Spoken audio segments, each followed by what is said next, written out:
This episode is sponsored by JDAQA Software Testing, your scalable solution for manual, automated, security, and performance testing.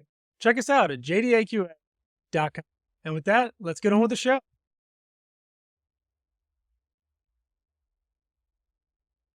This is The First Customer, hosted by Jay Agnew.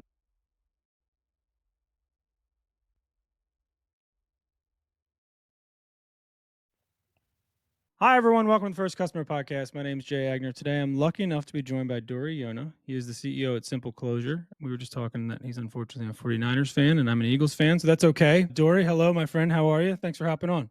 Thanks for having me. We'll be back. The Niners will be back. You will be back, for sure.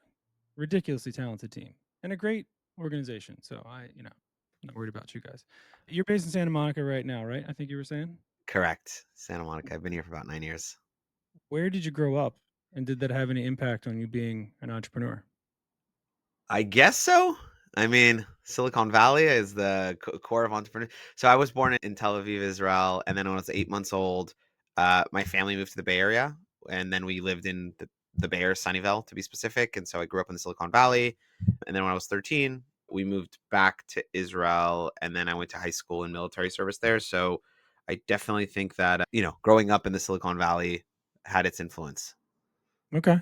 Yeah. Were your parents entrepreneurs at all? Did you have any kind of close to you, or was it just tangentially kind of in the...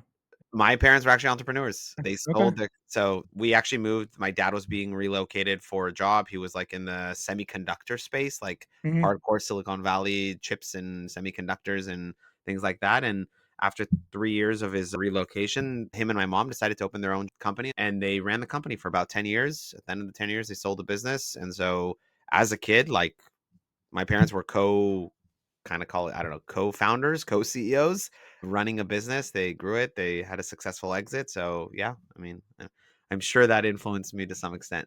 I'm sure it had something to do, even if it wasn't, tangible. I'm sure Yep. just being around it. All right. So what was the first business you tried to start? Actually, the first one was a dating app. First company was a dating app, 2014, I want to say. So about a decade ago. That was literally the first company. It was pretty short-lived. We built it out of Israel, moved to the US to launch it. We kind of did an approach of across campuses, so across universities where we launched the product. You needed density when it comes to dating. And we actually pivoted pretty quickly within a year to what ended up being Earny. Okay. Yeah. But that was Tell me about Earny. I love the logo, by the way, for Earny. It looks like Yeah. a number. If you download the app, actually the logo, the eyes move all the Oh, time nice. Okay. because it's always Love that. searching for a better price. So yeah, Earny, sure. So Earny was consumer fintech. We built a product that helped streamline and automate the price protection policy for consumers. So I don't know if you're aware, but almost all major retailers and credit card companies have a policy called price protection. It means if you buy an item online or even in store and the price drops typically within 30 to 90 days of that purchase, you're actually owed a refund for the difference. So imagine you go to Best Buy, you buy a TV for $1,000, a week later it goes on sale, it goes down to 800. You're actually owed a refund for the difference, a price adjustment for the difference, the delta of 200. But no one knows about it. No one has the time to check prices. No one actually typically checks the price of an item after they bought it. And then no one wants to deal with the fine print and all the process of submitting a claim. So we built a product that automated the entire process, raised multiple rounds of funding, scaled the business to 3.5 million consumers in the US, and ultimately sold the business about 3 years ago. That's a pretty cool story. Where did the idea come from? So we were working, I told you, on the dating app before that. And we built the product out in Israel. And then we said, okay, there's no point to launch a dating app in Israel. The market is really small. We need to go to the US. So we actually moved to the US, literally packed a few bags and we're going to go build this huge company in America. So the true entrepreneurship dream. Anyways, we moved. Literally one of the first weekends we were there, we got invited to a fancy kind of investor gala. The dress code was suits. Coming from Israel and being poor entrepreneurs, we didn't have any suits or jackets or anything. It didn't fit in the luggage. So my co-founder and I needed to buy suits or blazers or jackets for the event. We ended up going to Zara to buy it. The night before the event, I ended up buying a blazer for $130. My co-founder thought it was a bit expensive to buy for that one evening. He borrowed one from a friend. We went to the event. Everything was great. 2 months later, my co-founder was shopping online, saw the exact blazer I bought for half the price for 65 bucks, showed it to me and said, "Hey, I just got your blazer for half the price. We're super competitive." So I was obviously very pissed and said, like, this makes no sense to me. But I had remembered that someone had told me about these policies. So I said to myself, okay, I'm going to try to get this price adjustment. Like, I've never tried Mhm. it, but let's try.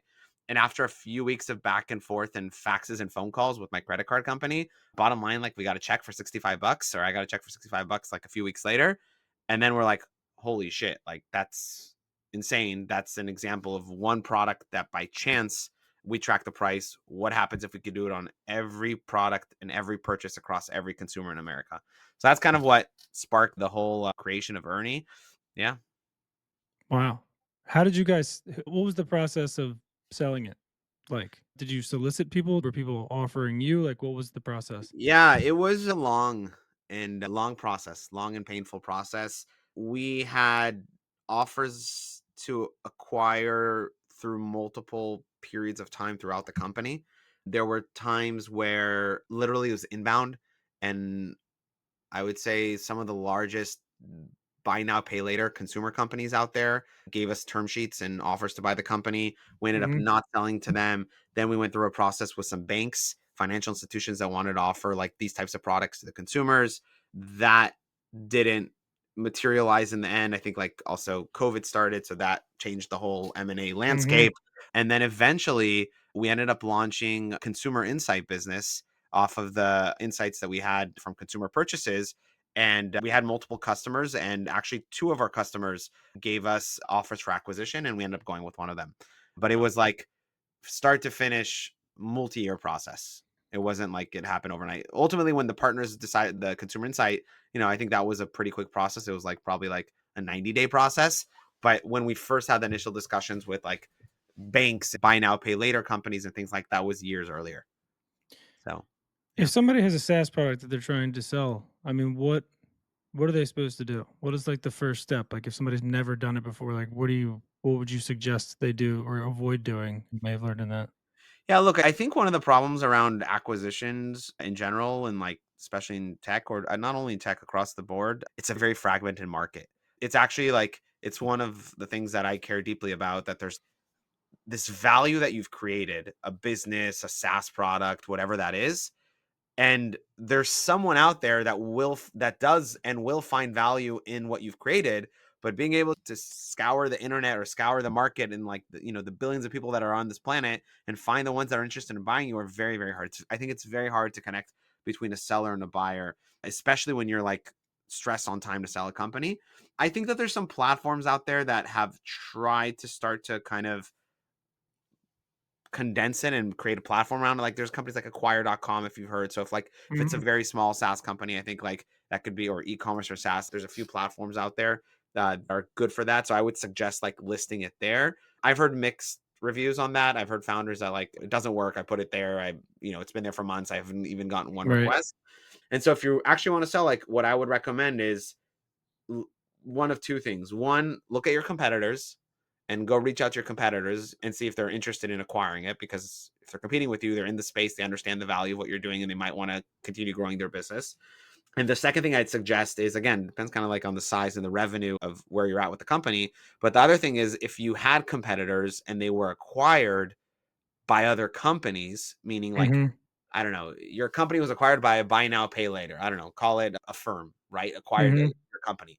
I would one consider going to a firm, but also consider going to all the firm's competitors, like Right. Klarna, like Afterpay, all those other companies, because if they bought your competitor, then their competitors might be interested in you. And Right. so I would approach it that way. And also, I think like you never say to someone, "Hey, I want to sell," because in a sense, I think you're just selling yourself short, and then it actually like you don't have any leverage. So Mhm. typically there's like language around how you position it and how you reach out to these companies. It's more about like, hey, let's talk about strategic opportunities or things like Right. that. But you don't want to outright, I think, usually say, I want to sell.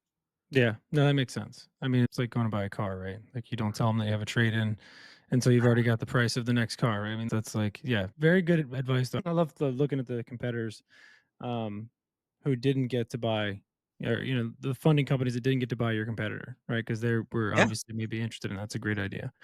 All right, let's move on to simple closure. Where did that come from? What spawned that idea, and what was the genesis of the company? Yeah. So the honest truth is because I went through the experience and it sucked. It was one of the most horrible bureaucratic, manual, emotional moments in my career in my life. I ended up sharing like the ultimate, like we ended up the happy path was we ended up, or the happy outcome is we ended up selling Earny about a few years ago, but about a year and a half before the sale, things weren't going well. We weren't growing. We were running out of capital. I was presenting financials at a board meeting, and one of our board members says, "Hey, Dory, the numbers don't look good. We're not going to invest any further capital in the business, and we don't think you can raise additional capital. I think it's time to talk about a plan B of potentially shutting down the business." Mm, And it's something I never thought about. It's something I wasn't prepared for. As a founder, as an entrepreneur, you don't think about failure. You think about like all that's driving you is like, how do I succeed? How do I grow in revenue? How do I grow faster? How do I launch this new product? How do I sign this new partnership? That like that's what you're focused on. So it kind of never dawned or occurred to me. And I asked the board member what specifically like they like to see. They said they'd like to see a shutdown analysis for the business. I said, I have no idea what that means. And they're like, listen, we'd like to understand, like, what are the costs? What are the liabilities? What are the timelines? Do we owe severance package to employees? Do we have contracts that we can't get out of? Do we owe money to an office or lease? They flooded me with a ton of questions. I didn't have answers to anything. And then I actually went through that journey of figuring out what needs to be done to shut down a company. I went to Google, couldn't find any information online, tried to look for founders in my network. No one wanted to talk about it because it's like a taboo topic and founders are ashamed of it. I literally went to our lawyers and our accountants. They didn't want to help us. They hate dealing with shutdowns. They're like, sorry, we're happy to refer you elsewhere. And so I ended up like rolling up my sleeves, digging into the world of shutting down, spoke to a ton of industry experts, understanding the difference between an ABC and a wind down and a bankruptcy and a shutdown and a dissolution. Ended up putting a playbook together for Earny at the time, presented the board kind of signed off. And then fast forward to simple closure, about a year and a half ago, almost 2 years ago, I decided I want to go back to building. And I'm like, what do I want to build? And you want to build something that you're passionate about. And this problem that I had was bubbling in me ever since Earny. I kept saying like, fuck, that sucked. Like it was really horrible. Like there's no way like that everyone like goes through this experience, right? And I even asked myself when I was going through the experience, like, maybe not a lot of companies shut down. Like, maybe I'm pretty unique and like that's why it's so difficult. So I actually started diving into the numbers. I looked at the numbers. Turns out that in the startup world, 93% of startups fail. That is like the data over the last 20 years. If you look at absolute volumes of companies, between 700,000 and a million companies shut down every year in the US. And that was like a holy shit moment for me. I'm like, oh, I'm not alone. Like a million other founders, entrepreneurs go through this every year. So that was kind of my takeaway there. And then I just started eventually finding founders that have gone through the process. And I was interviewing them, spending time asking them, like, how did you do it? Who helped you? What were the biggest pain points you dealt with? Like, tell me about that experience. And mhm. every single call, I just heard the sheer pain in entrepreneurs' voices. Like it was the most horrific thing they did. People were in tears on these calls, like beyond the like bureaucratical nightmare. They were getting fines and penalties months and years later. People were getting liens on their personal property. They were moving back to live with their parents because they didn't have salary. Like all that together, and they had to deal with the shutdown, right? And so the combination of those two things, realizing how big the market was and how real the pain was, eventually was like, okay, we need to solve this. And we started Simple Closure. Who was the first customer? So the first customer, so what started happening was I was telling you these founder interviews where I'm like, I want to talk to anyone that's shut down a company, in the process of shutting down a company, or thinking about shutting down a company. I just want to interview them and ask them questions about how they're going through and dealing with it. So I started doing these calls, and I started, call after call. By call number, I don't know, 5, 6, 7, founders would be like, hey, Dory, like, I'm happy to answer these questions, but sounds like you have a lot of knowledge. As I was getting, on more calls, I was understanding space better in the different use cases. A founder said, hey, can I pay you to like, it sounds like you have a lot of knowledge. Can I just pay you to like consult us on how to shut down a company? Like to just help us, like, no one can help me. And like, my lawyers suck. And like, I just need help. I'm willing to pay you. And I'm like, my first answer was no, like, I'm just interviewing. Like, I don't have a product. I don't have anything. And so I brushed it off. And then I got on another call or two, and it happened again. And then they're like, can we just pay you? And then I said to myself, like, there's no better way to prove the point than actually like have a paying customer and having like, customers go through. And I said, you know what? Actually, our alpha is going to be live in 2 weeks. I can bring you on as our first customer for our alpha. And so I literally at that point stopped taking customer calls. I was heads down. I took the playbook that we had built. I took all the learnings, and literally for like 2 weeks, I was building the V1 of our product, or the V0.1, and reached out to the customer 2 weeks later. I'm like, hey, it's ready. Send you an invoice. He's like, of course, please do. We're ready. And brought him on the platform as our first customer. I love that. The first kind of thing that jumps out, and we talked about it a little bit, I think, on the first time we met, is like any services based agency like I run, we want long term clients. I mean, I think everybody wants long term clients, right? I mean, it just this life of client is kind of a thing because then you have less time spent prospecting and lead generation and all the fun things that you have to do to get Yeah. the next batch of clients. Is it kind of baked into your model that they're gonna be these kind of shorter one-time, maybe they're not, I mean, you can correct me if I'm wrong, but, like, you close the company and you hopefully, I would assume you kinda wipe your hands and then, they walk away. So there needs to be this consistent, and you said there's a million businesses, so the TAM is there, but is it kinda baked into your process that it's gonna be these one time or these Yeah. engagements that you chip off and you go into the next one?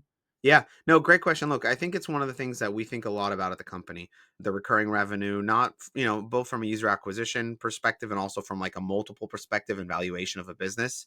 I think about it in a few different directions. First of all, it doesn't directly answer your question, but I think what we have is a very unique market, which is something called a recurring market. Unlike any other industry Yep, where like yep. there's like, there's very few industries that have this level of volume and this level of recurringness. I actually had a really interesting conversation with the founder and CEO of LegalZoom and asked him like, hey, how did you guys deal? Because LegalZoom does in corporations, right? That's their core business. I'm like, hey, how do you guys deal with this question around like, recurring revenue and repeatability, and like it's a transactional thing? He's like, the market is recurring. Anyone that doubts that, like, we had a lot of doubters of that in the early days. And like we just kept growing and growing, and we're seeing that same growth. Like the momentum, like I want to spend more time thinking about that, but the momentum is actually pulling us with like just the general growth and velocity of the business.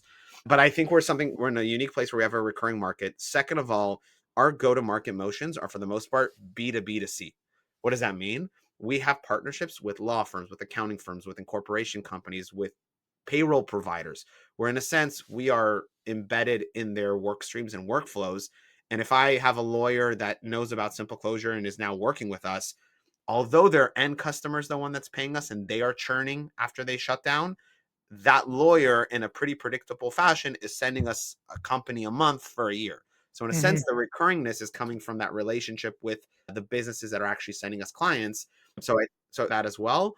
And look, the third thing, like entrepreneurs are repeat founders. Like we have quite a few founders that first use us almost 2 years ago. We were early adopters. And literally I had a customer reach out like this week and say, hey, I have another business to shut down. Can you help us? Like, and so by nature, entrepreneurs are repeat founders typically. They're also doing multiple businesses, sometimes in parallel. And so I think that also contributes to like the recurringness of the process. Yeah, I love the recurring market concept, and I think it's fair. I think people can convince themselves that they're in a recurring market, and they may not be, but I do think that your specific use case, obviously, it's real, and like it is a recurring market, and like you're gonna see some percentage of businesses close every year. It is gonna happen, and so Yeah. the TAM is there. So very interesting. All right, I could probably talk to you all day, but I have one more question, non-business related. This is just Dory being Dory. Yeah. Uh, if you could do anything on earth and you knew you wouldn't fail, what would it If be? I could do anything on earth and what? You knew you wouldn't fail.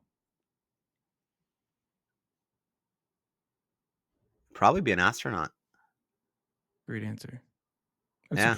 I'm surprised how But infrequent that answer is. Like that's like probably that's what I would do. But like, I mean, well, it's it's hard to tie like you knew you wouldn't fail. I think that if I wanted to be an astronaut, I could be an astronaut. That's the thing though. It's like it's not a matter of like I'm not doing it because I think I'm gonna fail. It's just like life pulled me in a different direction. But I've always wanted to be an astronaut, like since being a kid, and that hasn't changed. And with like space exploration, there's still time.